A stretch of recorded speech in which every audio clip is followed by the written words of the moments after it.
లేఖగా వచ్చి రఘుతో కలిసి కాపురం చేస్తావా, లేక వీళ్లే నీ పిల్లలు అని నిరూపించినా కన్న బిడ్డలా పెంచుకుంటున్న వీడి మీదొట్టు. నేను చెప్పిన దానికి నువ్వు ఒప్పుకోకపోతే 4 శవాలు లేవడం ఖాయం.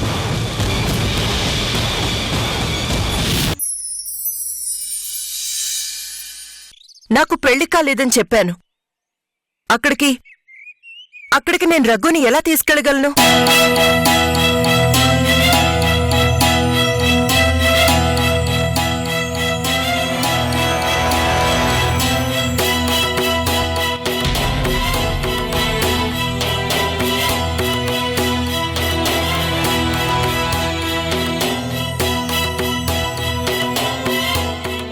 నేను రేఖతో కలిసి బ్రతుకుతుంటే మీ అత్తామామలకు అనుమానం రాదా? ఆ రోజైనా నేను శివకుమార్ని కాదని వాళ్ళకి తెలీదా? ఆలోచించు.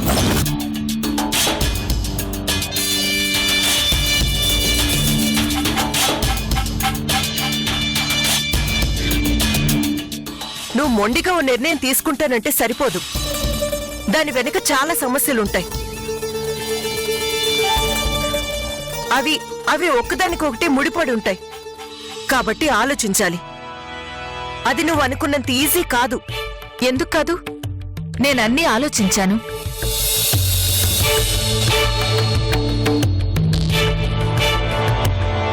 ఎలా సాధ్యం అవుతుంది?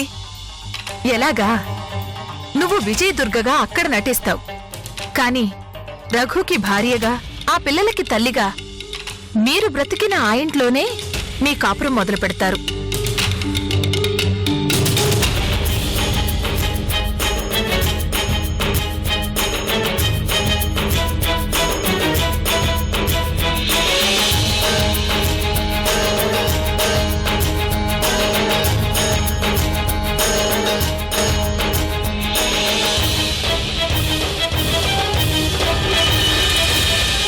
మీరు ఎలా బయటికి రావాలో ఆలోచించాను. బాబును మాత్రం వాళ్ళకు అప్పగిస్తాను. నేను అక్కడే ఉంటాను కాబట్టి మీ గురించి ఏ సమస్య రాకుండా చూసుకుంటాను.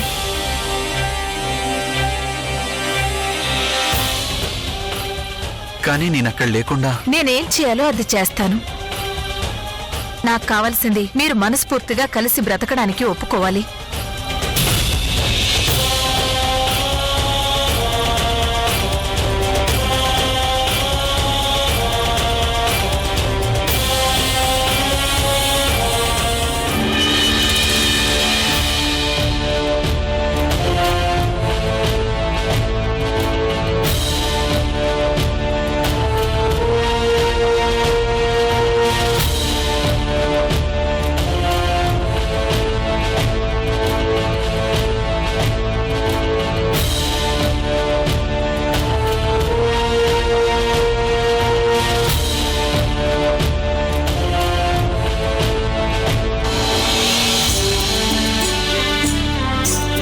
సరే, అలాగే ఒప్పుకుంటాం. కానీ నువ్వు మాత్రం ఎటు వెళ్ళడానికి వీల్లేదు. నేనెక్కడికి వెళ్తాను? నాకు నా అత్తమామలు ఉన్నారు, లేదంటే నా కన్న తల్లుంది. వాళ్లతో బ్రతికినంత కాలం గడిపేస్తాను. ఆ తర్వాత ఎలాగూ నాకు పుట్టబోయే పాపో బాబో ఉంటారుగా, వాళ్ళని చూసుకుంటూ బ్రతికేస్తాను. మొత్తానికి నీ పంతం నెరవేర్చుకున్నావు కదూ? అది 4 ప్రాణాల మీద కత్తి పెట్టి సాధించుకున్నావు. ఏదైనా తప్పక చేశానే గాని తప్పుగా అనుకోవద్దు.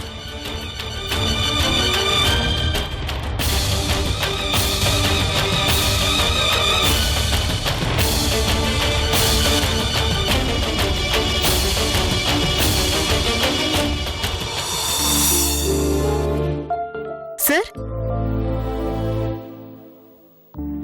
మే ఐ కమ్ ఇన్? రామారా, కూర్చో. పర్వాలేదు సార్, చెప్పండి. ఇదిగో అమ్మా, ఇది నీకోసమే. ఏంటి సార్ ఇది? మంచి కంపెనీలో నీకు ఉద్యోగం, ఇక్కడ కంటే డబుల్ శాలరీ, పర్మనెంట్ జాబ్. అక్కడ ఎక్స్పీరియన్స్ సంపాదిస్తే మంచి ఫ్యూచర్ కూడా ఉంటుంది. తీసుకోమ్మా.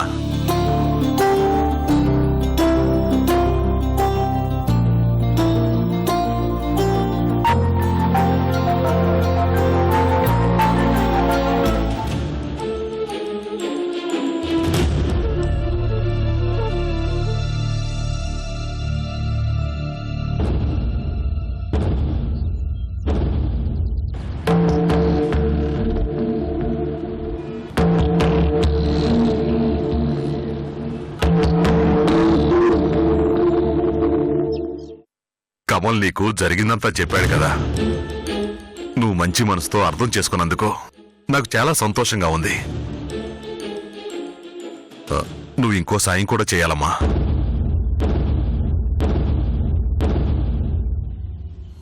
ఏంటి సార్ అది? కమల్ నీకు ప్రపోజ్ చేశాడు, కానీ అతను నాకు నచ్చలేదు, అందుకే వెళ్ళిపోతున్నాననే మాట స్నేహతో చెప్పాలి.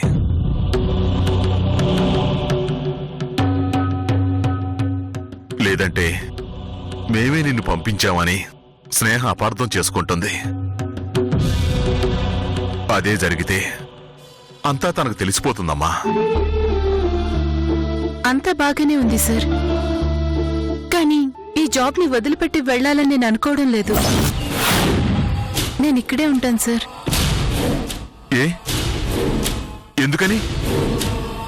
నాకు మొత్తం కమల్ గారు చెప్పారు. నాకే చాలా బాధేసింది. ఇలాంటి మంచి మనుషులను వదిలిపెట్టి ఎందుకు వెళ్ళాలి సార్? అయినా నాకిక్కడ చాలా కంఫర్ట్ గా ఉంది. కానీ నువ్విక్కడుండటం వల్ల మాకు కంఫర్ట్గా లేదమ్మా. సార్, మీరెన్నైనా చెప్పండి, నాకు వేరే ఉద్యోగం చేయాలని ఆలోచనే లేదు.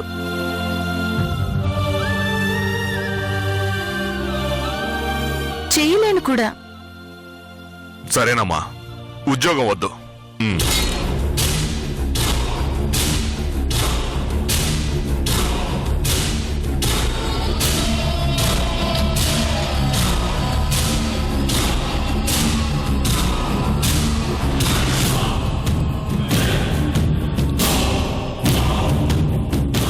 ఇదిగో ఈ డబ్బు తీసుకుని ఏదో ఒక బిజినెస్ స్టార్ట్ చేసుకో. ఎంత సార్? 10 లక్షలా? ఎందుకు సార్ నాకింత డబ్బు? నేను డబ్బు తీసుకునే మనిషిలా కనిపిస్తున్నానా? మీ నుంచి ఏమీ వద్దు సార్, తీసుకోండి. అది కాదమ్మా, నువ్విక్కడ ఉండకూడదు.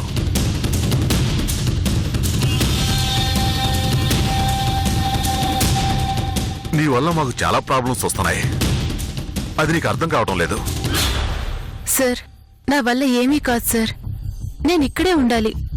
మీరు, స్నేహ గారు, కమల్ గారు, మీ అందరి మధ్యన మీ మనిషిగా బ్రతకాలి, అంతే. వస్తాను సార్.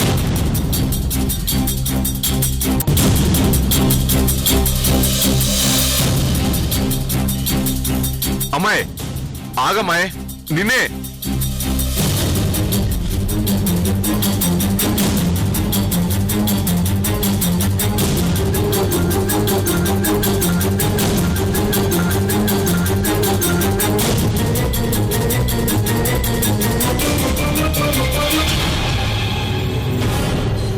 ఏంటి ఇలా చేసింది?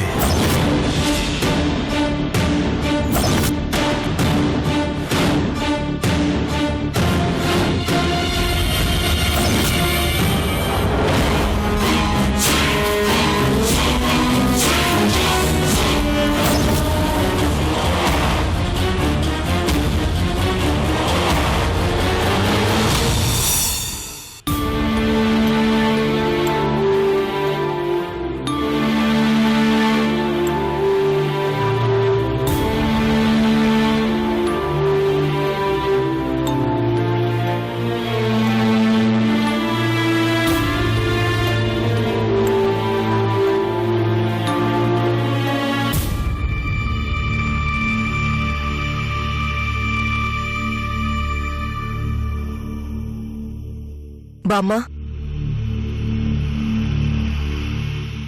వెళ్ళొస్తాను బామ్మ.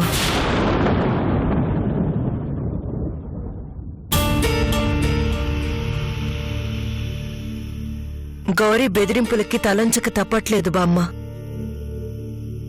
నీకిచ్చిన మాట నిలబెట్టుకోవాలన్నా, ఏ పాపం తెలియని గౌరీ అత్తమావలు బతకాలన్నా నేను వెళ్ళక తప్పడం లేదు. ఏమని మాట్లాడాలో, ఏం చెప్పాలో కూడా తెలియడం లేదమ్మా.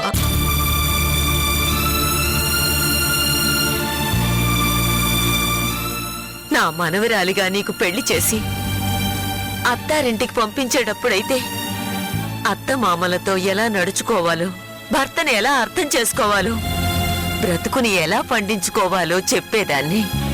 కాని ఇప్పుడు ఏం చెప్పను? నీ భర్త దగ్గరకు నువ్వు వెళుతుంటే వద్దని చెప్పలేను.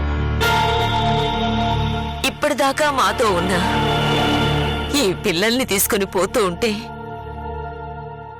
మనసులో ఏదో తెలియని బాధ వెంటాడుతూ ఉన్నా ఆపలేనమ్మా. ఎక్కడికి వెళ్ళినా తిరిగి వస్తాను కదా బామ్మ. గౌరీ చేసిన మంచి పనేంటో తెలుసా? నేను రేఖగా రఘుతో కలిసి బతికిన విజయదుర్గగా మళ్లీ ఇంటికొచ్చిపోయే అవకాశం కల్పించింది. బహుశా నాన్నింటికి తిరిగొచ్చేసరికి పిల్లలు కూడా ఉండరేమో. ఆయన చాలా సంతోషిస్తారనుకుంటాను. కాని ఆ తర్వాత ఏ సమస్యలొస్తాయోనని భయంగా ఉందమ్మా. ఏదొచ్చినా తప్పదు కదా బామ్మ, ఎదుర్కోవాలి.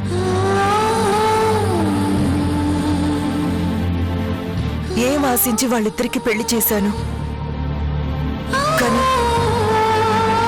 కానీ చివరికేమైంది? నేనెక్కడ పుట్టాను, ఎక్కడ పెరిగాను, ఎక్కడ బతుకుతున్నాను, ఇవేవీ నా చేతుల్లో లేకుండానే జరిగిపోయాయి కదా బామ్మ.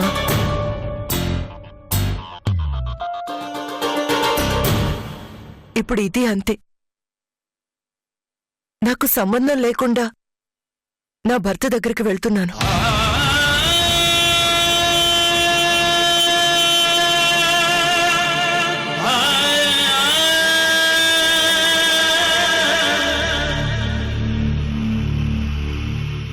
వస్తాను బామ్మ.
అలా చూస్తారే, లోపలికి రండి.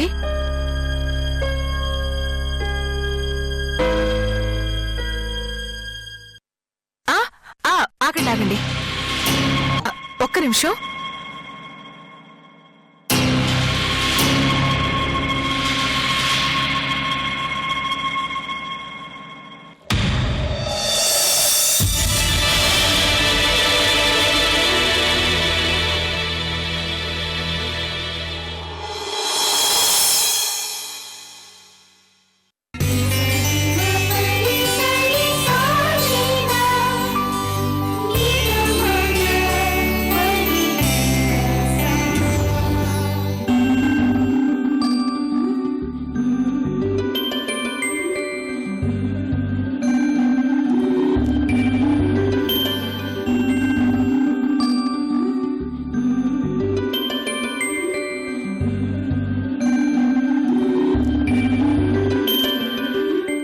లోపలికి రండి. ఏంటిదంతా? పాత జంటే కొత్త జీవితం మొదలు పెడుతున్నారు కదా, అందుకే. లోపలికి రండి.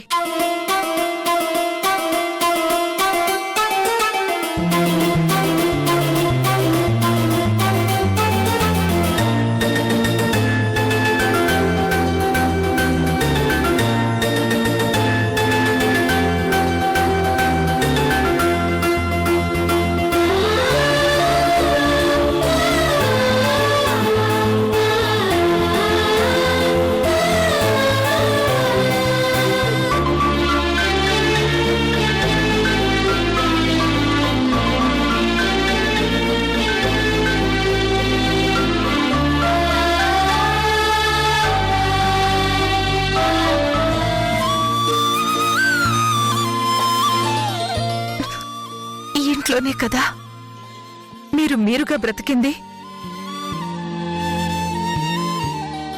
మీ ఇద్దరి జీవితాల్లోకి ఒక పెను తుఫాన్లా వచ్చాను. మీ ప్రేమని మనశ్శాంతిని చిందర వందర చేశాను.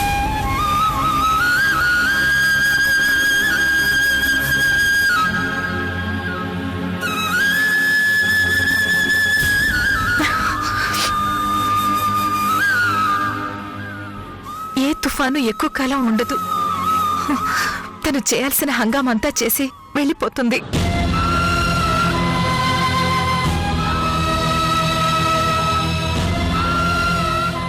కానీ కానీ కానీ కలకాలం కలిసి ఉండాల్సింది మీరే.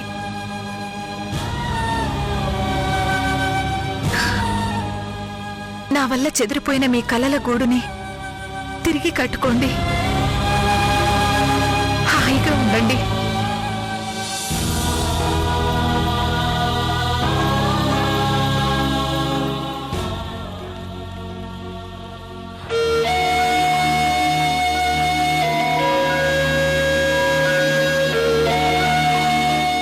కానీ బాబును మాత్రం నాకు అప్పచెప్పండి.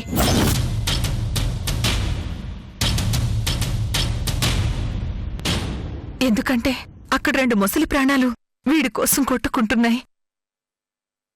మనవడు మనవడు అంటూ కలవరేస్తున్నాయి.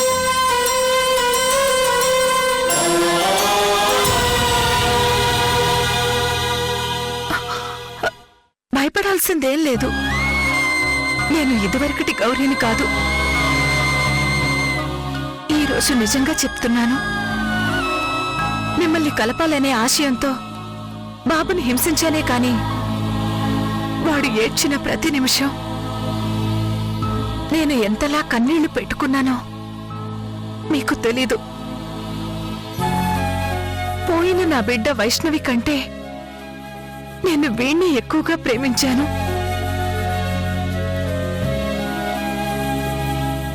ఇన్నాళ్లకు నా కల నెరవేరింది.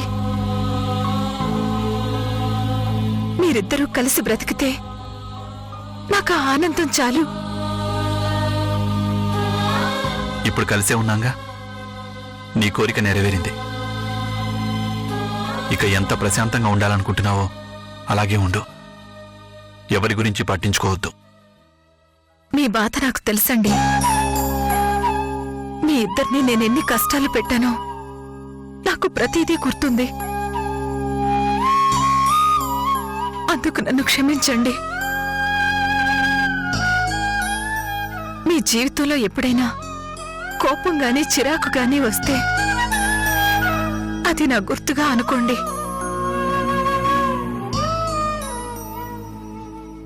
ఎందుకంటే మీ జీవితంలో చెడు ఏదైనా ఉంది అంటే అది నేనే. అలా ఎందుకు అనుకుంటావు గౌరీ? నువ్వు మొండిదానివే కాని చెడ్డదానివి కాదు. అలా అయ్యుంటే ఆయన ఉండేవారు కాదు. నేను ఆయన్ని బాబుని నీ దగ్గర ఉంచేదాన్నే కాదు.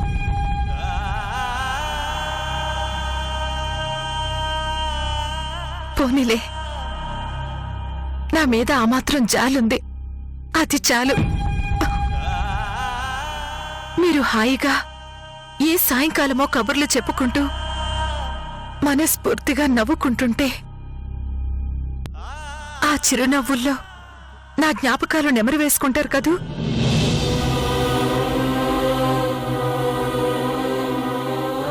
మీ చెమటని ఆవిరి చేసే చల్లగాలి వీచినప్పుడు ఈ పిచ్చి గౌరీని గుర్తుంచుకుంటారు కదూ. ఏంటి గౌరీ, ఏదో ఆఖరిసారి వీడుకోలు చెప్తున్నట్టు అలా చెప్తున్నావు? ఇది వీడ్కోలు కాకపోయినా ఇక మీ జీవితాల్లోకి నేను తిరిగి రాను కదా. అందుకే చెప్తున్నాను. మీరు హాయిగా ఉన్నంతకాలం నా ఊపిరి ఆడుతూ ఉంటుంది. అది గుర్తుంచుకోండి.